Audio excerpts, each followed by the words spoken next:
Ahora sí, abrimos la Biblia y lo hacemos en el Salmo 37. En el Salmo 37, de ese Salmo leemos los versículos 4 al 6. Dice así el Señor en su palabra: Pon asimismo tu delicia en Jehová y Él te concederá las peticiones de tu corazón. Encomienda a Jehová tu camino y confía en Él, y Él actuará. Exhibirá tu justicia como la luz y tu derecho como el mediodía. Versículos que corresponden a la primera sección del Salmo. La primera sección es versículos 1 al 6, y en este Salmo, como todos vosotros sabéis, hay un continuo contraste, de ahí que yo lo titulo Dos conductas y dos caminos. Hay la conducta del impío y la conducta del justo, es decir, del creyente. La conducta del pecador perdido y la conducta de aquel que tiene una relación personal con Dios. Estas conductas son antagónicas, son opuestas, y hay dos caminos. Por uno van los injustos, por otro va el justo, con dos resultados y dos conclusiones diferentes. Ahora, esta mañana hemos leído unos versículos que prácticamente alguien puede decirme, ¿dónde está el contraste? Porque permanentemente en los versículos que leímos hay demandas, haz esto, haz aquello, el Señor te va a bendecir. ¿Dónde está el contraste? Bueno, el contraste está al principio del Salmo, que forma parte de este primer párrafo. De manera que el salmista comenzó diciéndonos: no te impacientes a causa de los impíos. Segundo, no tengas envidia de los que crecen. Y por eso, adelante, lo desarrolla con el camino del justo, que es un camino de experiencia personal con Dios y de bendiciones de parte de Dios. Los versículos que hemos leído tienen tres divisiones naturales. Primeramente, la demanda. ¿Qué es lo que Dios pide a los creyentes en estos versículos? En segundo lugar, están las bendiciones. Cuando tú obedeces a lo que Dios demanda, hay unas bendiciones comprometidas por Dios en el pasaje. Y finalmente está nuestra responsabilidad. La responsabilidad es simple: ¿qué camino vas a escoger? ¿Y cuál va a ser tu decisión en esta mañana? Primeramente, pues, las demandas. La primera demanda está en el versículo 4, que dice: pon asimismo tu delicia en Jehová. Los mandamientos anteriores son como una escalera que va ascendiendo de nivel. En primer lugar, Dios me ha dicho: no te impacientes. Segundo, me ha dicho: confía en el Señor. Y ahora me dice: mira, que tu delicia sea el Señor. Comenzó llamándome a la tranquilidad, pasé a la experiencia de confiar, de depender del Señor, y ahora Dios me dice: solo cuando tu delicia sea Dios, habrá una orientación nueva en tu vida. Hay un contraste muy profundo con el versículo 2, que son los que siguen la riqueza, las cosas temporales. Y ahí el Señor había dicho que como la hierba van a desaparecer. Es una prosperidad aparente. Cuando viene ahora la primavera, a mí me encanta. El otro día decía Susana en nuestro paseo de la mañana, decía: fíjate, cómo están ya las hojas verdes en los árboles. Todo cambia, pero no nos olvidemos que a la primavera va a suceder el verano y luego el otoño. ¿Y qué ocurre en otoño? Esos árboles con tantas hojas, caen las hojas y aparentemente desaparecen. No hay cosa más emotiva para mí que ver un árbol en pleno invierno sin hojas. Parece que está muerto. De modo que hay una temporalidad. Los impíos aparentemente progresan, prosperan, pero Dios dice: no mires su prosperidad actual, porque desaparecen como la hierba. Ahora Dios dice: ¿es tu delicia el Señor? El mejor remedio contra la envidia que menciona el Salmo es la delicia en Dios. No hay nada en la tierra que pueda superar a Dios. Por tanto, cuando tú estás entusiasmado con Dios, cuando tú vives para la gloria de Dios, cuando tú te anclas en fe en Dios, cuando tú estás en conexión permanente con Dios, ninguna otra cosa tiene importancia en la vida, porque nada es comparable con el Señor. Ahora alguien me dice, bueno, Dios está demandando cosas. La Biblia enseña a lo largo de toda la Biblia esta misma verdad. Voy a tomar un texto del libro primero de la Biblia, la profecía, el libro de Job. El libro más antiguo de la Biblia, no el primero en el orden, pero en el libro más antiguo de la Biblia, que es sin duda Job, leo en el capítulo 22, versículos 25 al 28 estas palabras: te deleitarás en el Omnipotente y alzarás a Dios tu rostro, orarás a Él y Él te oirá, y tú pagarás tus votos. Determinarás asimismo una cosa y te será firme, y sobre todos tus caminos resplandecerá luz.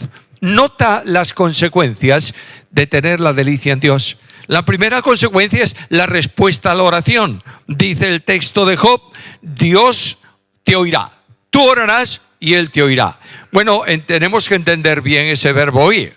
No es que Dios no oiga todo lo que el hombre dice y piensa. Simplemente es oír con ánimo de contestar. Es decir, la oración tuya tiene eco en Dios, respuesta en Dios, y Dios responde. ¿Por qué? Porque tu delicia está en Dios. No estás pidiendo para ti, estás pidiendo conforme a la voluntad de Dios. En segundo lugar, ese versículo de Job dice, tendrás bendición en todos tus proyectos. ¡Wow! No importa cuál sea. Bueno, no importa cuál sea, por una razón, porque tus proyectos estarán orientados todos, no importa si son materiales o espirituales. No hay nada material en la vida cristiana, todo es espiritual. No importa el proyecto que sea, cuando tú tienes un proyecto y en ese proyecto Dios es glorificado, no hay duda ninguna que va a ser bendecida. El creyente tiene un camino seguro. ¿Por qué? Porque yo soy el camino, la verdad y la vida. Nadie viene al Padre sino por mí. Hermanos míos amados, dejémonos por favor de trazar caminos nosotros. ¿Hay camino que al hombre le parece derecho su fin? ¿Fracaso? Solo el camino de Dios, que es Cristo Jesús, y la vinculación de cualquier camino nuestro sea el camino suyo, para ser bendecidos y para tener éxito. Entonces te deleitarás en el Señor, y yo te haré subir sobre las alturas de la tierra y te daré a comer la heredad de Jacob tu padre, porque la boca del Señor ha hablado. Bendiciones, abundancia de bendiciones en la vida. En un mundo que no tiene más que aflicción, el creyente tiene provisión continua de bendiciones. Ahora, nada puede haber que el creyente envidie si tiene su delicia en Dios.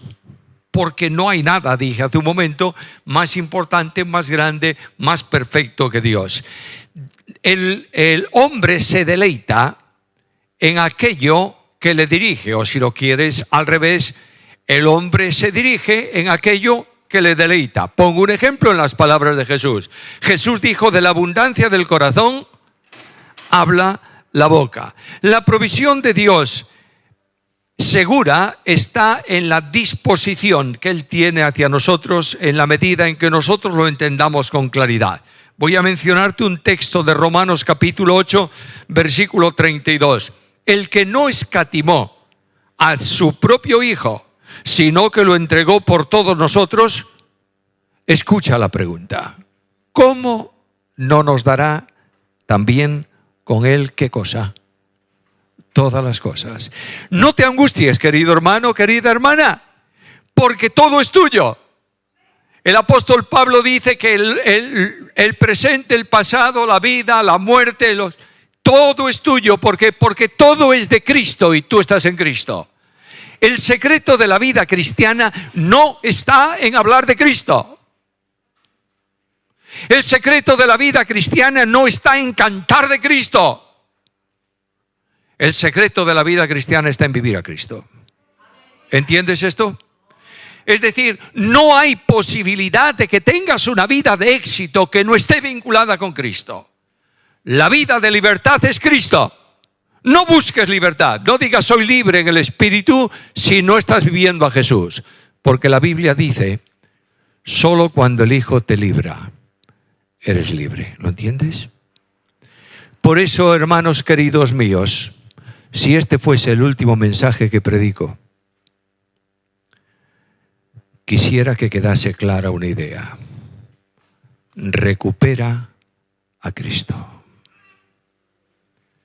Busca a Cristo. Sigue a Cristo. Familias desorientadas, hombres desorientados, jóvenes desorientados. Porque Cristo es una teoría intelectual, pero no es la experiencia de vida. Tenemos que recuperar a Jesús.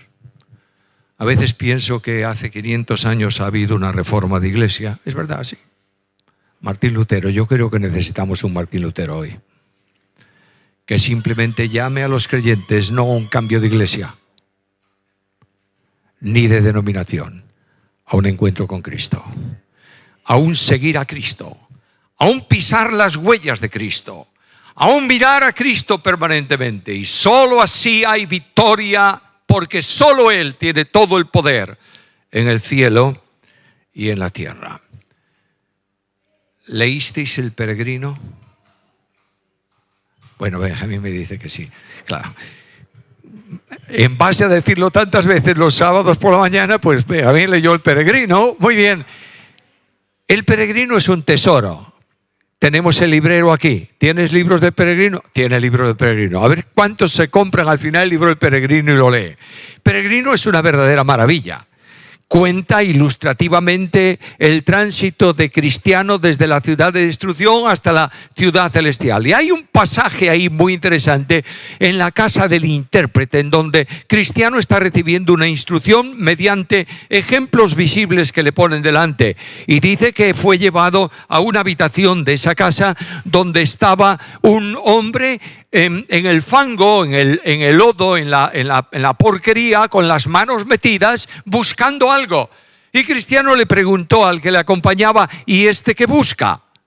Y le dijo, pues mira, está buscando una moneda. Y Cristiano quedó mirando pensativo una moneda en el fango. Y le dijo, pero no se da cuenta de lo que tiene sobre su cabeza. Y dice que Cristiano levantó sus ojos. Y sobre su cabeza había una corona de oro, buscando basura, cuando Dios tiene provisión para ti. La iglesia está pasando por momentos de crisis mundial, porque está buscando migajas. Y Dios dice, yo te llevo en triunfo, yo te llevo en triunfo siempre en Cristo Jesús. Otra demanda, versículo 5. Dice, encomienda a Jehová tu camino y confía en Él. No te inquietes en las adversidades, pero confía en el Señor tu camino. No dice aquí el texto que tú pongas tus cargas en Dios, aunque lo dice en otro lado. No te está diciendo que tú procures un camino de alguna manera vinculado con el poder de Dios, sino que tú pongas tu camino en Dios. ¿Notas la diferencia? Es decir, que el camino tuyo sea puesto delante del Señor para que el Señor te oriente y te conduzca en tu camino. ¿En cuál? Bueno, en el de los cultos, en el de la comunión con creyentes. Sí, por supuesto que sí. En el de tu trabajo cotidiano. En el de tu relación familiar. En el de tu relación con tus compañeros laborales, en el de tu relación con los miembros de la comunidad del edificio donde tú vives. Tu camino puesto en las manos de Dios. Encomienda a Jehová tu camino. ¿Y qué? Y confía en Él. Y Él hará. Lo veremos enseguida en las bendiciones. No consiste en imitar a otros. Consiste en seguir a Cristo.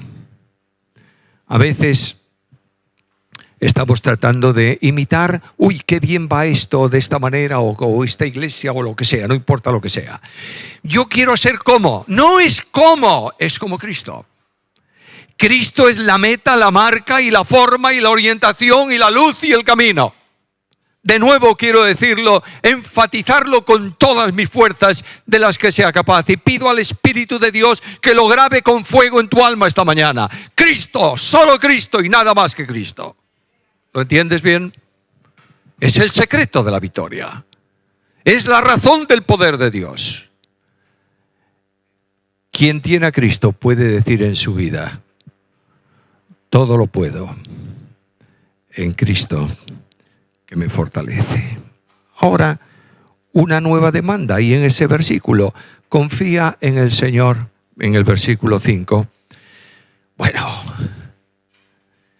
confías en el Señor, no vas a tener ningún problema, ¿verdad? No vas a tener ningún problema de relación con Dios, pero vas a tener muchos problemas en el mundo. Porque cuando tú descansas en el Señor y vives a Cristo, vas a tener la misma consecuencia que Él tuvo en su vida. Fue cuestionado, fue despreciado, y esta semana en el Congreso yo sé que ha habido muchas personas que han recibido a Cristo como Salvador personal. Dios los bendiga y los sustente. Pero hay también personas que han tomado decisiones de vivir una vida consecuente con Cristo. ¿Es verdad? Es verdad. Permíteme que te dé una palabra de aliento que te va a extrañar mucho. Y todo aquel que quiere vivir piadosamente en Cristo Jesús no tendrá ningún problema. Padecerá persecución. Así fue el Señor, así los apóstoles, así también nosotros. Y a veces el Señor es muy extraño. El Dios de la Biblia es muy extraño. Nunca lo podremos entender. ¿Cómo es posible que un hombre como Pablo, a quien Dios llama, a quien Dios coloca en el ministerio, que planta iglesias, que tiene problemas y dificultades, pueda llegar a estar esperando el momento en que la puerta de su celda se abran y le corten la cabeza porque está condenado a muerte por Cristo? ¿Cómo es posible?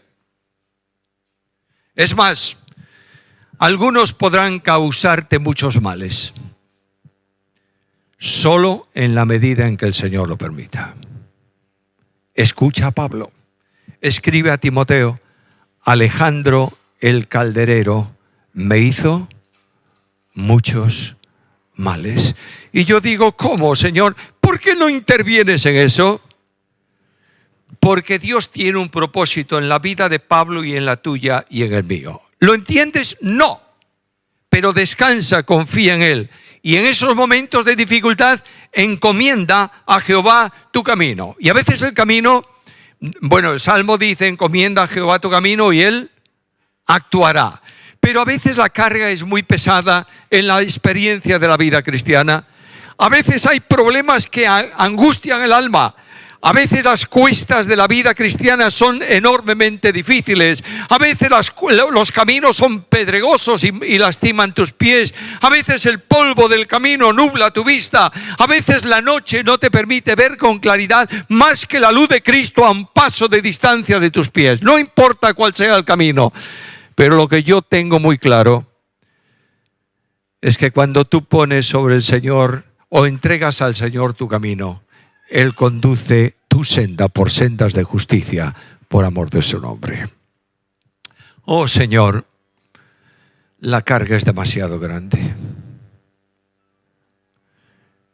¿Cuántas veces lo he dicho en mi vida de ministerio? ¿Y cuántas veces he doblado mis rodillas para orar y no había palabras en mi boca?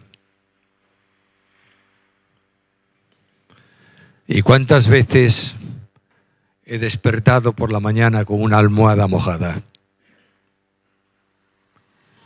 ¿Y cuántas preguntas sin respuesta?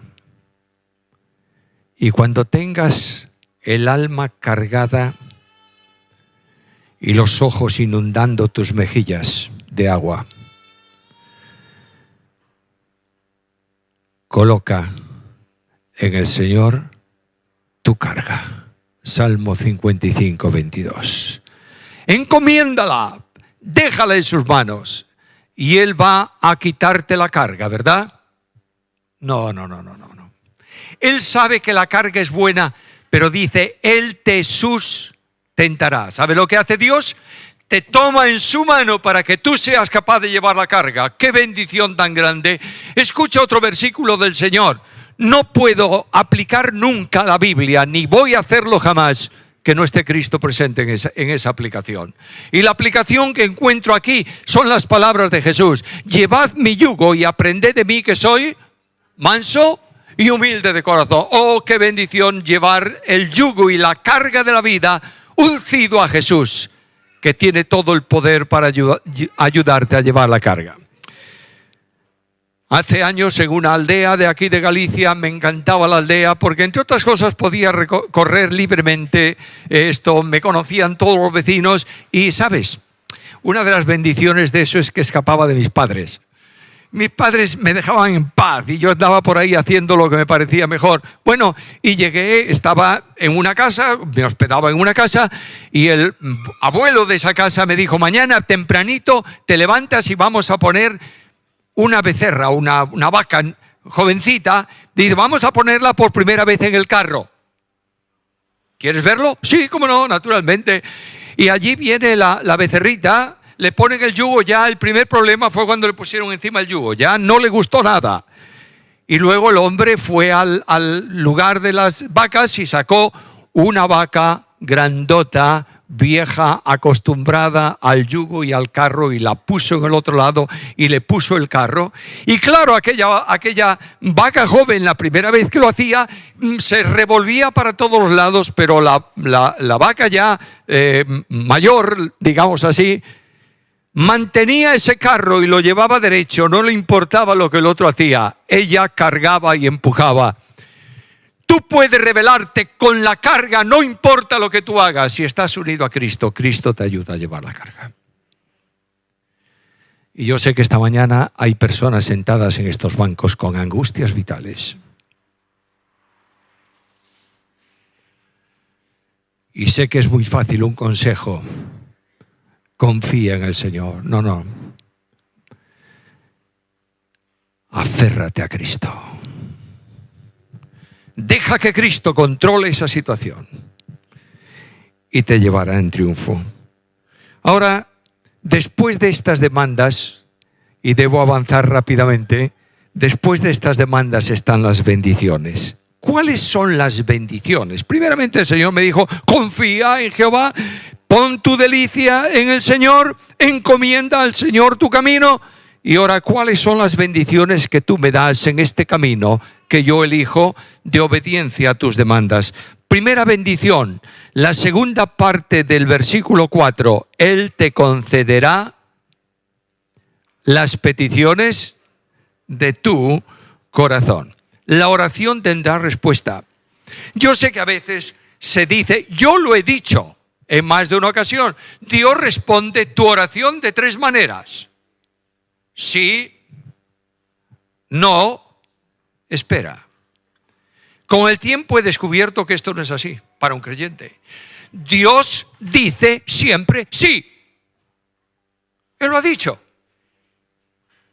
Él ha dicho que todo lo que pidierais al Padre en mi nombre, ¿qué?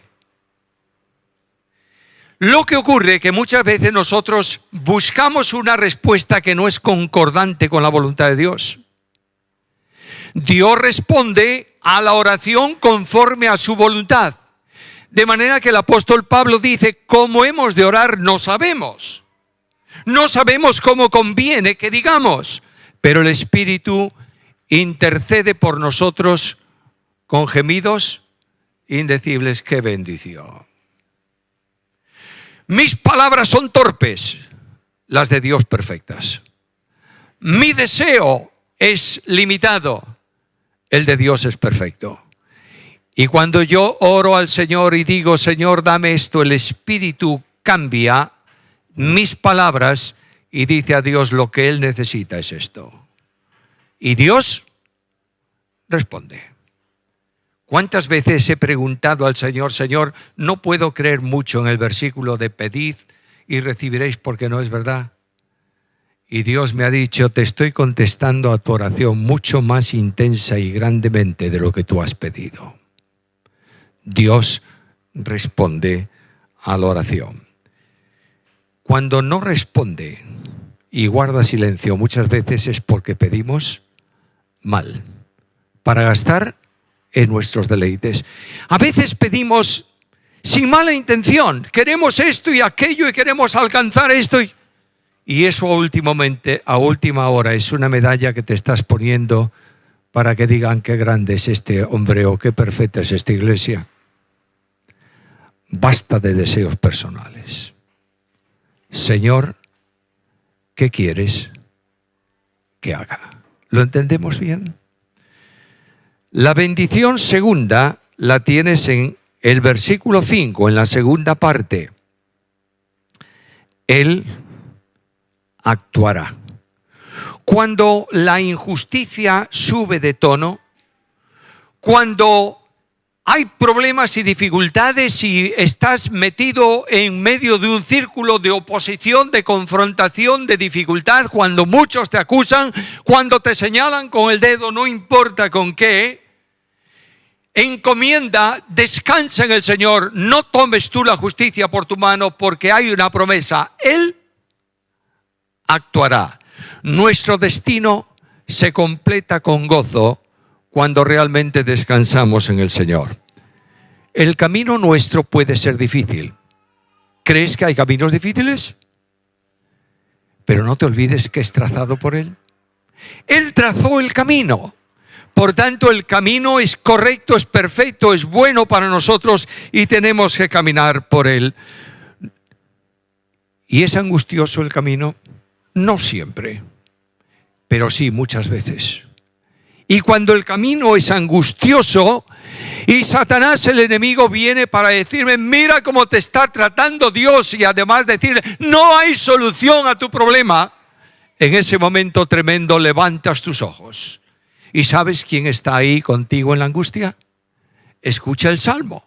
Salmo 91:15. Dios dice, con Él estaré yo en la angustia. No dice voy a estar a su lado, dice estoy con Él. Él está conmigo, estamos los dos juntos en medio de la angustia. ¿Sabes dónde estás puesto hoy? En la mano de Jesús. Cuando tú has dicho al Señor, Señor Jesús, sé mi Salvador, recíbeme, Señor. Cuando tú has puesto tu vida en las manos de Cristo, el Espíritu Santo de Dios te ha tomado de tu condición miserable, perdido, destinado al infierno, y te ha puesto en la mano de Jesús. ¿Para qué? Para que en contacto con Cristo tengas vida eterna. ¿Tienes vida eterna? Solo tiene vida eterna el que está en Cristo. Porque solo Cristo tiene vida eterna. En el sentido divino. Dios, solamente Dios, las tres personas divinas tienen vida eterna. Y Cristo es el único mediador de vida eterna entre Dios y los hombres. ¿Lo entiendes bien? Por tanto, solo el que vive a Cristo tiene vida eterna. Y de pronto, tú estás pensando que ¿dónde pasa? ¿Qué ocurre en la angustia? Estás en la mano de Jesús. Y sobre la mano de Jesús, el Padre ha cerrado también su mano. Cristo dijo, mis ovejas están en mi mano. Y Cristo dijo, mi Padre que me las dio es mayor que todos y nadie las puede arrebatar ¿de qué? De la mano de mi Padre. Por tanto, viene la angustia, viene la aflicción, vienen las lágrimas y tú estás en la mano de Jesús. Y es Cristo el que te sustenta en medio de la aflicción y de la angustia. Y cuando atraviesas el valle de sombra de muerte, ¿qué dice el salmista? Cuando ande en valle de sombra de muerte, no temeré mal alguno. ¿Por qué? Porque tú estarás conmigo. ¡Qué experiencia de bendición! Tengo un libro en casa, en mi biblioteca. No me lo pidas, no te lo voy a prestar. El libro se titula Solo Paz. Hay varias historias en ese libro de personas que han experimentado la paz en medio del conflicto. Hay una que siempre me ha entusiasmado, que cuenta la historia de un joven alemán, brillante estudiante en la Universidad de Matemáticas, brillantísimo, 20 años y era uno de los alumnos famosos de la universidad. Y un día él se sentaba siempre en el primer banco, adelante de todo, para atender bien a la clase, y el profesor de matemáticas vio que este muchacho se movía permanentemente, estaba moviendo permanentemente la cabeza. Y aquel hombre terminó la clase y se fue junto al joven y le dijo: ¿qué ocurre que te veo mover? Y este muchacho le dijo: es que cuando me fijo en la pizarra, el encerado entonces hoy es otra cosa, cuando me fijo en la pizarra veo dos figuras y tengo que mover la cabeza para centrarla en una sola. Y este hombre le llevó a un compañero de la misma universidad, un experto neurólogo, y le dijo: quiero que veas a este chico. Y el neurólogo le hizo las pruebas que eran necesarias, y una semana después el profesor, acompañando al alumno, fueron al despacho de este hombre, y este hombre se levantó y le puso una mano encima del hombro al chico y le dijo: hay un tumor en tu cerebro que hay que operar inmediatamente. Pueden ocurrir dos cosas: que la operación se realice bien, o que quedes ciego. Está tocando tu nervio óptico, ¿qué hacemos? Y aquel muchacho dijo al profesor, al cirujano, al famoso profesor, le dijo: opere. Lo operaron. 2 días después este científico fue a su habitación y le dijo: voy a quitarte la venda de tus ojos. Desenvolvió el rostro del muchacho y le preguntó: ¿qué ves? Y le dijo: no veo nada. Y aquel hombre tocó nuevamente la cabeza del chico. Le dijo: lo siento mucho, es irreversible. ¿Te imaginas? Ciego con 20 años. Se cerró en su casa. No quería ver a nadie. Estaba en una habitación en las escaleras arriba. Sus padres muchas veces se acercaron a la puerta entreabierta y oyeron que el chico decía: ¿por qué, Señor? El pastor de la iglesia la visitó un día y le dijo: mira, yo sé que tú ya puedes salir a la calle, ¿por qué no vienes el domingo a la reunión?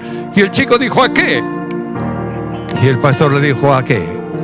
A lo que siempre has sido.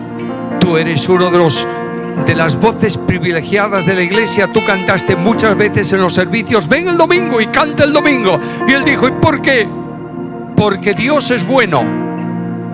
Y quedaron. El pastor lo fue a recoger. Sorprendentemente llegó el momento del sermón y él le dijo a la iglesia: esta mañana tenemos con nosotros la bendición de tener a fulano de tal. Mencionó su nombre y abrió la puerta de atrás del púlpito y lo tomó de la mano, y toda la iglesia se dio cuenta que estaban delante de un ciego. Y aquel hombre, aquel joven, se agarró al púlpito. El órgano de la iglesia tocó la introducción y el chico respiró y empezó a cantar: en el seno de mi alma una dulce quietud se difunde, embargando mi ser, una calma infinita que solo podrán los amados de Dios comprender. Y ahí reventó el pobrecillo y, agarrado al púlpito, empezó a llorar. Y el organista se dio cuenta de la situación y dio fuerza a ese instrumento que había en la iglesia y tocó toda la estrofa con la potencia del órgano, y de pronto bajó el volumen y el chico respiró y cantó el coro: paz, paz. Cuán dulce paz es aquella que el Padre me da. Yo le ruego que inunde por siempre mi ser en sus ondas de amor celestial. ¿Sabes qué es eso? La bendición de Dios que está en tu camino. ¿Cuál es mi responsabilidad? Conocer a Dios de modo que sea mi delicia. A Dios se le conoce por su palabra. ¿Cuánto tiempo estás dando a la Biblia en tu vida hoy? ¿Cuánto? En un mundo en que la Biblia sobra, Dios te dice: escúchame. Todos los días acércate a Él. Los jóvenes, buscad un tiempo en vuestro día para leer la palabra de Dios, por favor. No pase este día sin que escuches al Señor. Quiere decirte algo y es importante. Los matrimonios, en la intimidad de vuestro hogar, juntos leed la Biblia. Lee la Biblia como individuo y escucha a Dios. En un mundo en crisis espiritual como el nuestro, necesitamos reconducir la vida a la palabra. Para que Dios sea tu delicia, tienes que dialogar con Él y orar al Señor y mirar a Jesús. Uno de los grandes pastores, famosos pastores españoles evangélicos, que pastoreó la iglesia más grande de España, conservadora en un tiempo, tenía un hombre en la iglesia que tenía un problema. Todos tenemos problemas, pero este hombre se quejaba de su problema todos los domingos, todos los días. Y el pastor le dijo un día: mira, ¿por qué no dejas de verte a ti y empiezas a mirar a Cristo? Ese es el secreto. Cuando tú miras a Jesús, no hay problema tuyo mayor que los problemas de Cristo. Y yo quiero pedirte esta mañana que ahí donde tú estás, si no tienes a Cristo en tu vida, ahora mismo tomes una decisión personal. Quiero recibirte en mi corazón, en mi vida. Te entrego mi vida, Señor. Y lo haces en silencio en tu alma y le dices al Señor: Señor, Dios de la gloria, aquí estoy. Y si hay entre nosotros alguna persona con inquietudes, con preguntas sin respuesta, yo le invito a que ahora mismo diga al Señor: Señor, sé mi delicia desde ahora en adelante. Padre amado, a ti la gloria por tu provisión. Ayúdanos, Señor, a descansar en ti. Conduce nuestros pasos, guía nuestra senda. Oh Señor, es muy fácil apartarse. Haznos saber que solo tu camino es el camino de bendición. Y ayúdanos a descansar en ti. A ti la gloria, por Cristo Jesús. Amén.